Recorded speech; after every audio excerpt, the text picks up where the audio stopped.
A very fresh good morning to all of you. Beta, this is your accounts class and we are going to start chapter number 2. Chapter number 2. Today is 4 date 2nd month and 2021 Thursday. Which day? Thursday. Chapter number 2 and chapter name is Financial Statement Analysis. As you know, in our previous video, we have made balance sheet and profit and loss. These are the part of financial statement. Now we are going to analyze financial statement. Analyze financial statement. अब हम examine करने वाले हैं financial statement को. Now we will be reading about the definition of financial statement analysis. You should know the meaning of financial statement analysis. Financial statement analysis means it is a systematic process. It is a systematic process of analyzing the financial information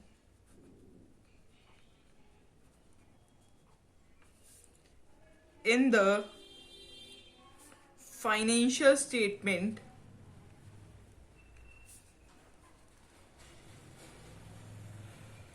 to understand and to take economic decision.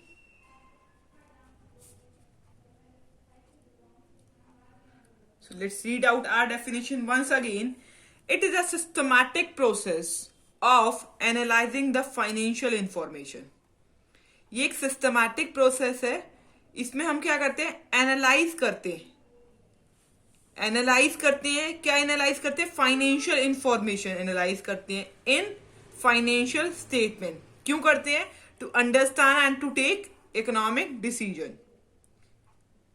Clear? अब इसके बाद कुछ types हैं of financial statement analysis के. Financial statement analysis के बच्चा कुछ type हैं वो हम बढ़ते हैं. देखो ये टाइप मैं आपको क्यों बता रही हूँ बच्चा, 1 मार्क्स के कई बार टाइप से क्वेश्चन आ जाते हैं. सो आपको वो टाइप्स में जो वर्ड है उनका मीनिंग पता होना चाहिए. देखो first type is external analysis.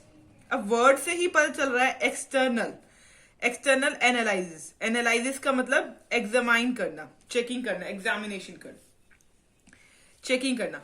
अब एक्सटर्नल का मतलब बाहर वाला पर्सन, मतलब थर्ड पार्टी अगर एनालाइज करती है, अगर थर्ड पार्टी एनालाइज करती है किसके बेसिस पर? पब्लिक इंफॉर्मेशन के बेसिस पे, तो उसको क्या बोलते हैं? External analysis. तो लिखेंगे this analysis is done by outsider. ये एक्सटर्नल एनालिसिस कौन करता है? आउटसाइडर करता है. क्लियर? तो लिखेंगे this analysis is made by the parties who are outsider for the business. जो आउटसाइडर होते हैं बिजनेस के लिए वो एनालाइज करते हैं, उसको बोलते हैं एक्सटर्नल एनालिसिस. ठीक है. अब आपको पता होना चाहिए कौन सी पार्टीज इन्वॉल्व है इसमें, कौन कौन है. पार्टीज बोला है वर्ड, तो कौन कौन पार्टीज में आता है? देखो इन्वेस्टर जो पैसा इन्वेस्ट करना चाहते हैं, banks, financial institution,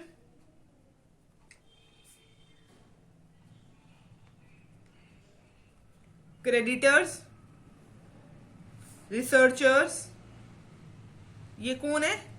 outsider parties जो एनालाइज करते हैं। क्लियर? ओके। अब देखिए,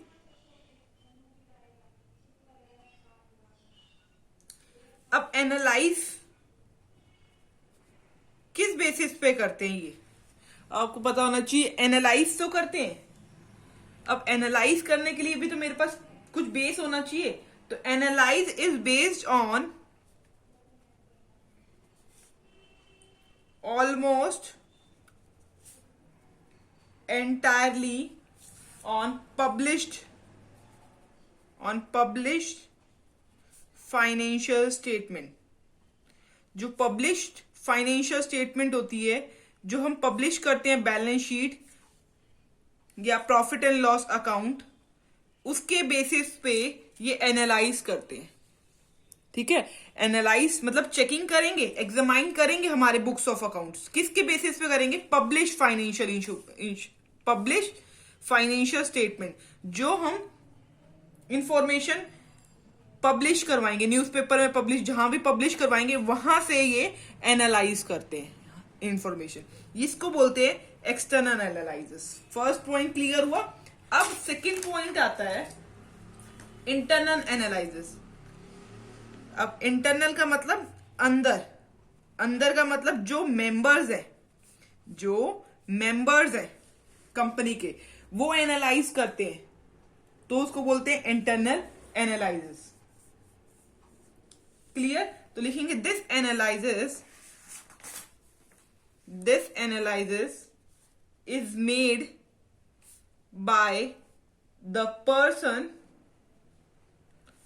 who have access to the detailed internal records of the business। यहां तक क्लियर हुआ? इंटरनल एनालिसिस में क्या मतलब है? This analysis is made by the person, ये एनालिसिस वो पर्सन करता है who have access to the detail internal record of the business, जिसके पास डिटेल इंटरनल रिकॉर्ड है बिजनेस का। मतलब सिंपल लैंग्वेज में बोल सकते हैं, अंदर का कोई भी मेंबर, कंपनी का अंदर का कोई भी मेंबर एनालाइज करता है तो उसको बोलते हैं इंटरनल एनालिसिस। क्लियर हुआ बच्चा? अब इसका मेन ऑब्जेक्टिव क्या होगा? अंदर का मेंबर कोई भी एनालाइज करता है, इसका मेन ऑब्जेक्टिव होगा in taking appropriate financial decision. Financial decision लेने के लिए वो एनालाइज करेगा। ठीक है, थर्ड पॉइंट पे आइए। Third point is horizontal bracket में डायनेमिक एनालिसिस। अब आपको हॉरिजॉन्टल वर्ड से एक वर्ड टर्म याद आनी चाहिए कि जो हम बैलेंस शीट बनाते हैं, वो कैसी होती है बता सकते हैं?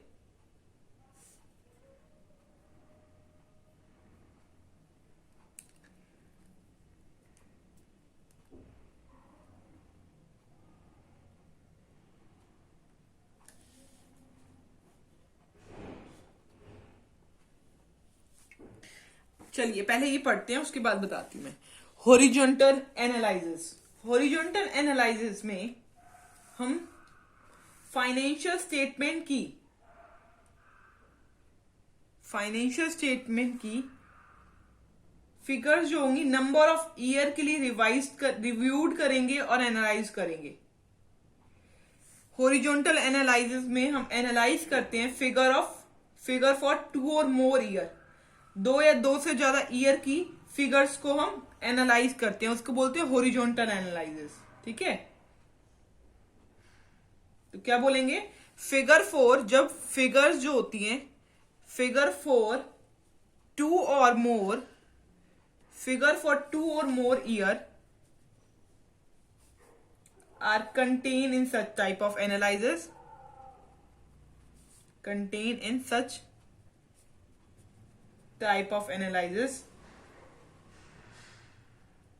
तो याद रखोगे हॉरिजॉन्टल एनालिसिस में क्या होता है? 2 या 2 से ईयर से ज्यादा की फिगर्स कंटेन होती है। Analyses and these figure are placed side by side, और ये फिगर जो होती है साइड बाय साइड रखी जाती है। These figure are placed side by side, जो फिगर है साइड बाय साइड रखी जाती है टू फैसिलिटेट कंपैरिजन।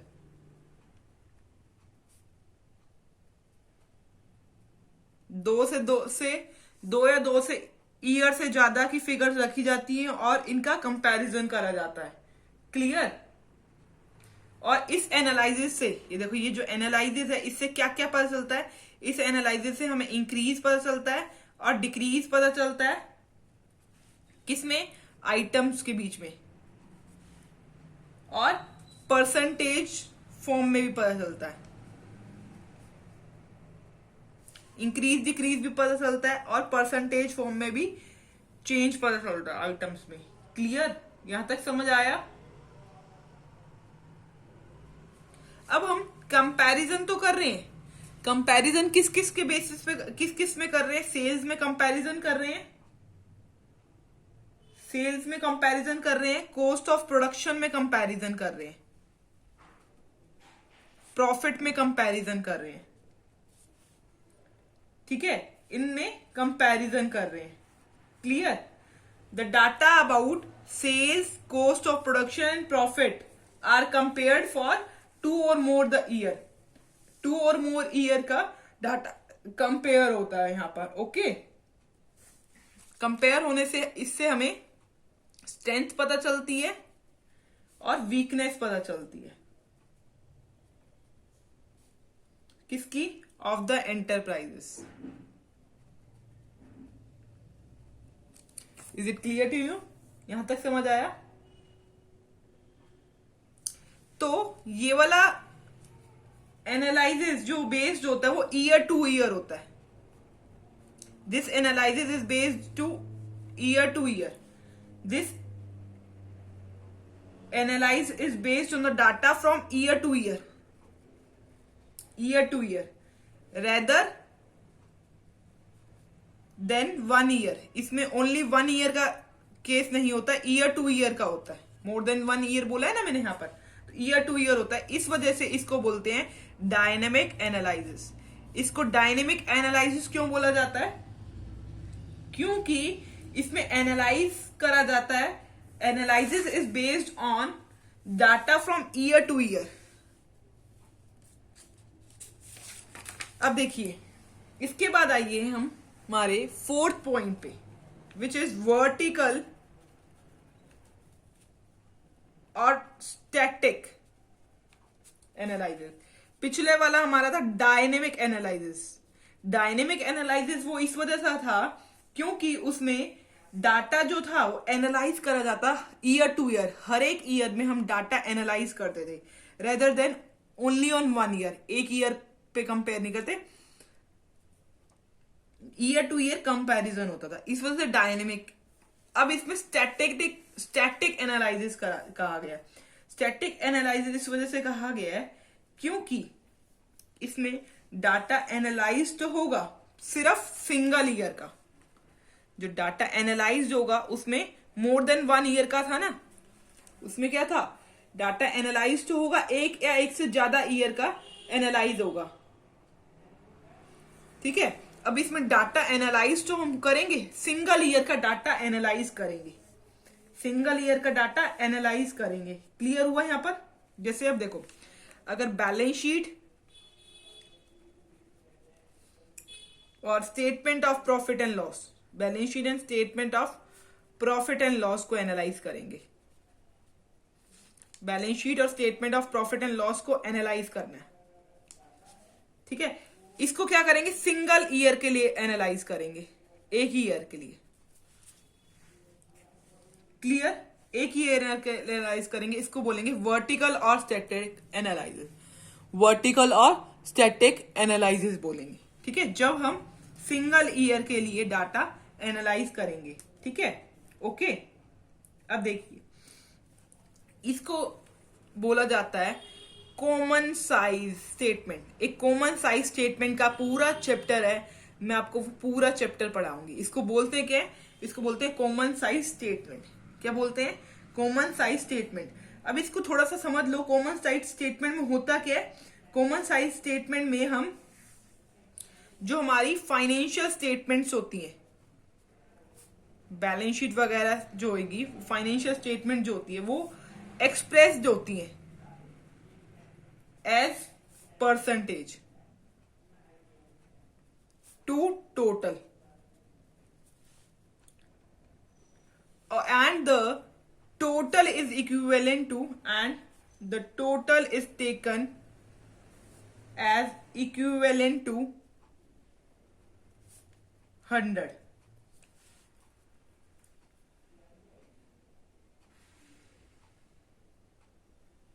थोड़ा सा ही समझाया मैंने, इसका पूरा चैप्टर है मैं उसमें आपको समझाऊंगी। फिफ्थ पॉइंट पे आ जाइए।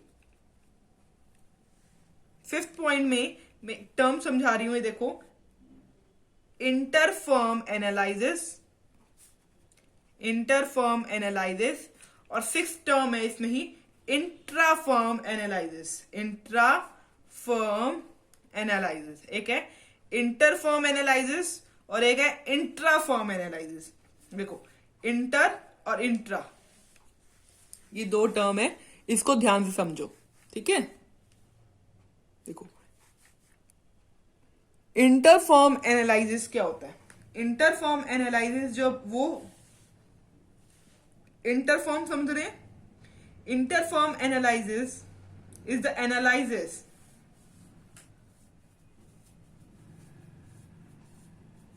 जब हम ए बी सी तीन फर्म, दो फर्म, चार फर्म, पांच फर्म का कंपैरिजन कर रहे होते हैं, तो इसको बोलते हैं इंटरफर्म कंपैरिजन, इंटरफर्म एनालिसिस। तो बोलेंगे inter-firm analysis is a comparison, क्या कर रहे हैं हम, is a comparison of financial variable, financial variable is a comparison of financial variable of two or more enterprises, दो या दो से ज्यादा एंटरप्राइजेस, दो ए बी से ज्यादा enterprises, comparison of financial variable of two और more enterprises for the same accounting year, for the same accounting period. जैसे अब 2020 का कंपैरिजन करा है, ठीक है, इसको बोलते हैं क्रॉस सेशनल एनालिसिस। क्या बोलते हैं इसको, cross sectional analysis. Clear to you बच्चा, इसको बोलते हैं क्या, क्रॉस सेशनल एनालिसिस।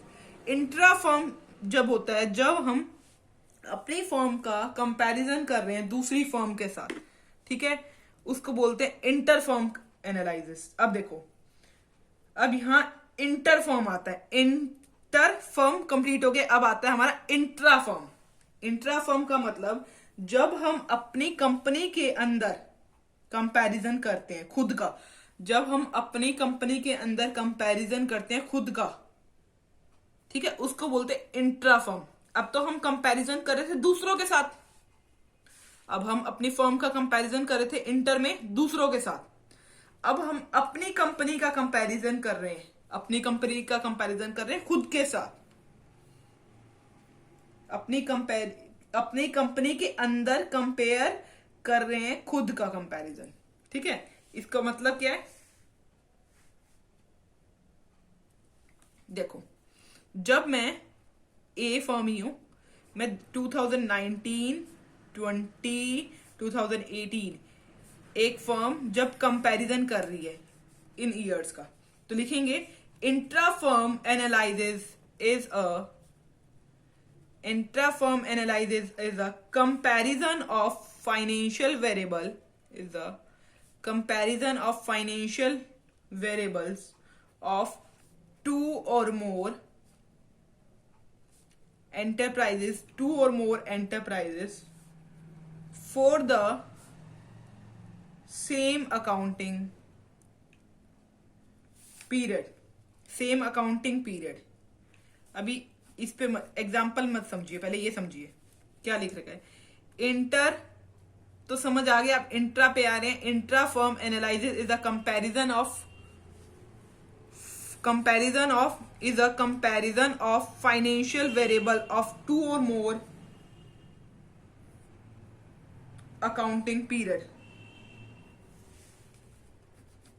टू और more accounting period.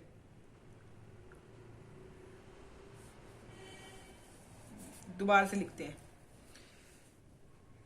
Inter firm we have done, intra firm analysis is a comparison of financial variable of an enterprises for two or more accounting period। जब हमारी firm, यही example है, जब हमारी firm अपना खुद का कंपैरिजन कर रही होती है फॉर टू और मोर अकाउंटिंग पीरियड, एक या एक से ज्यादा अकाउंटिंग पीरियड के साथ, एक या एक से ज्यादा अकाउंटिंग पीरियड के साथ।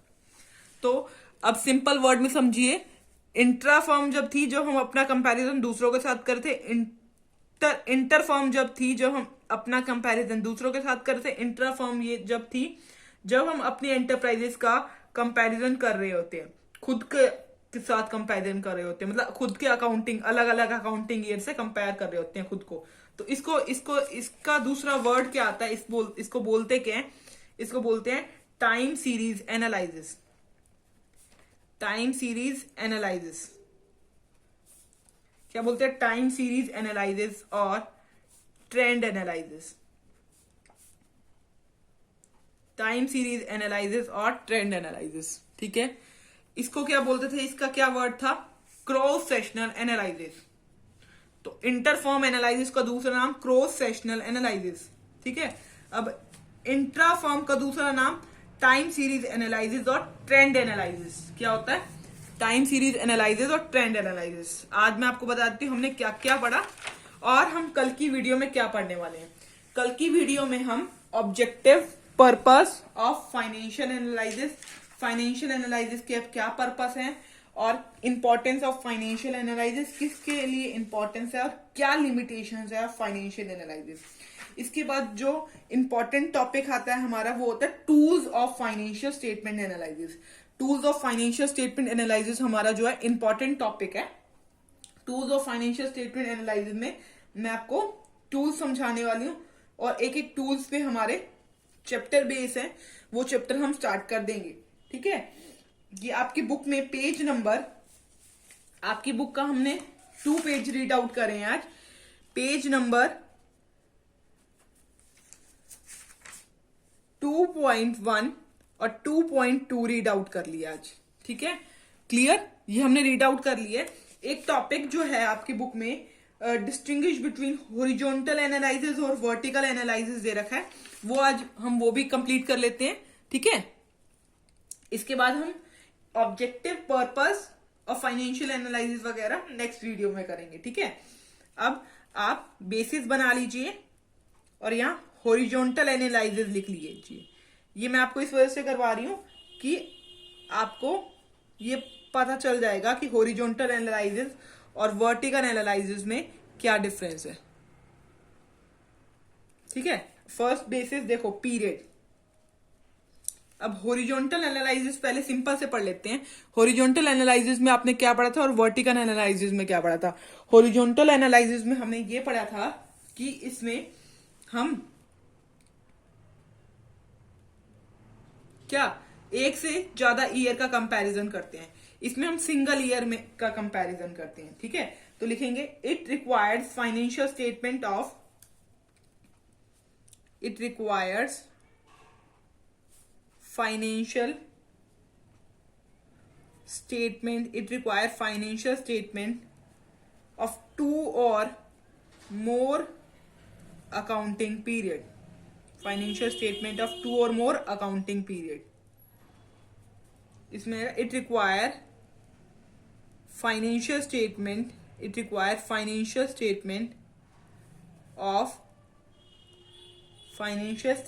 of 1 accounting year।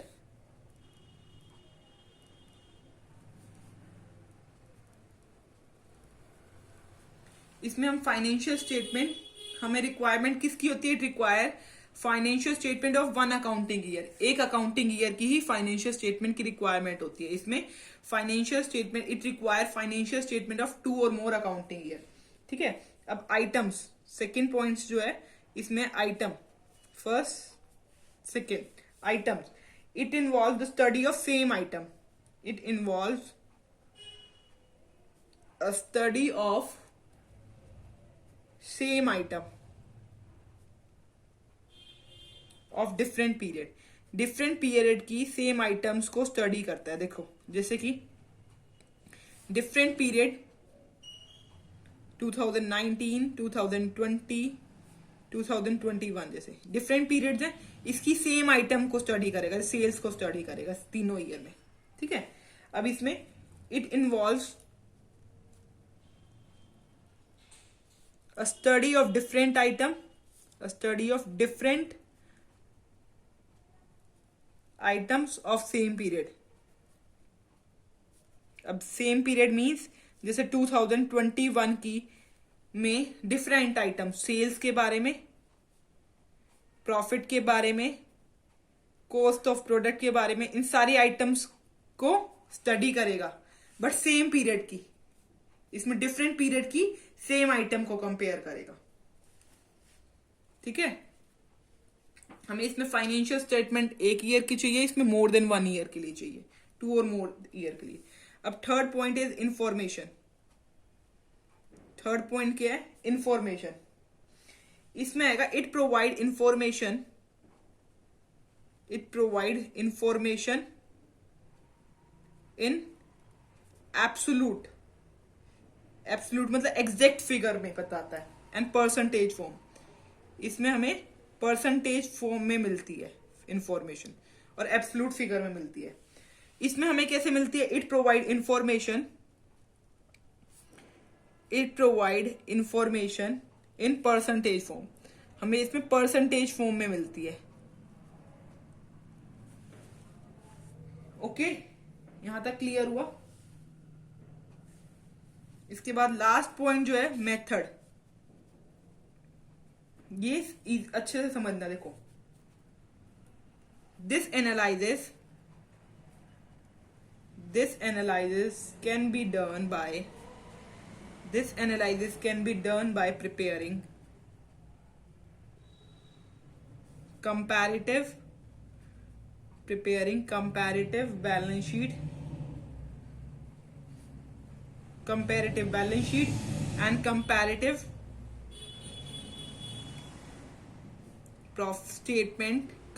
statement of profit and loss, comparative statement of profit and loss। और this analysis